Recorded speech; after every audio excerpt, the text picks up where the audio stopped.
In the quiet enclave of Mount Serenity, nestled between emerald peaks and whispering pines, there resided a wise master named Hiroshi. His abode, a humble cottage adorned with cascading wisteria, exuded an air of tranquility that attracted seekers from distant lands seeking the elixir of inner peace.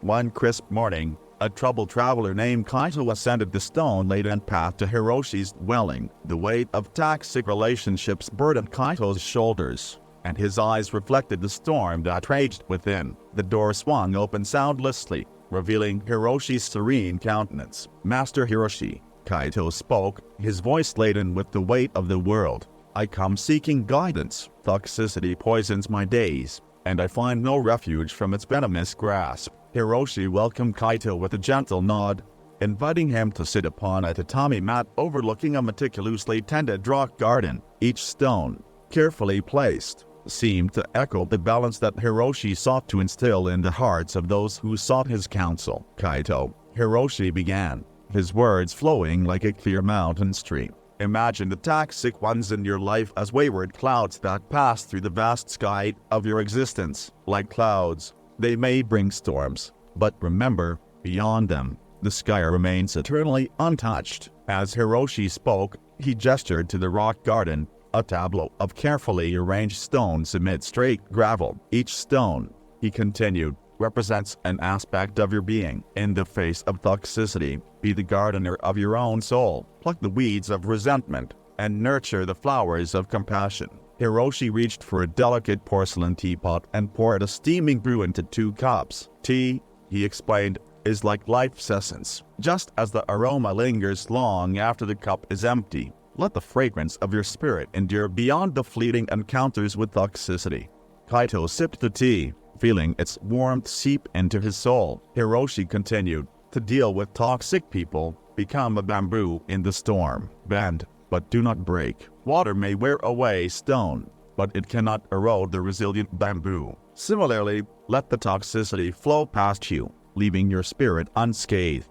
As the day unfolded, Hiroshi imparted more wisdom, weaving stories of mountains and rivers, whispering winds and ancient trees. Kaito absorbed each tale, realizing that, like nature's elements, he too possessed the strength to weather life's storms without losing the essence of his being.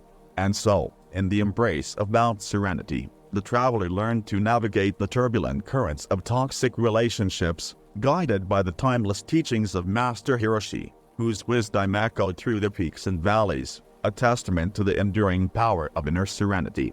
In the days that followed, Kaito continued to visit Master Hiroshi, each encounter peeling away layers of resentment and replacing them with the blossoms of understanding. One evening, as the vermilion sun dipped behind the distant hills, Hiroshi beckoned Kaito to join him on a rocky outcrop that overlooked the tranquil valley. "Kaito," Hiroshi spoke softly, "imagine the toxic people as stones in the river of your life. The water, relentless and pure, flows around them, shaping their rough edges into smooth contours. Similarly, let the currents of your compassion sculpt the sharpness of negativity, allowing the toxic ones to transform rather than torment." Below, the river meandered through the valley, reflecting the hues of the setting sun. Hiroshi picked up a smooth pebble, its surface polished by the river's caress. "This stone," he said, handing it to Kaito, "bears witness to the river's patient dance. Likewise, let your spirit dance gracefully around toxicity, and in time, the jagged edges may yield to the gentle touch of understanding." As Kaito traced the contours of the stone, he felt a subtle shift within himself. Hiroshi continued, "Remember, the journey to inner peace is not about changing others but transforming your own responses. In the face of toxicity, become a mirror, reflecting back only the serenity within you." In the ensuing weeks, Hiroshi guided Kaito through meditations and mindfulness practices, teaching him to anchor his soul in the present moment. They walked the moss-laden paths, the scent of cedar and pine infusing the air with the timeless wisdom that spoke to the very core of Kaito's being.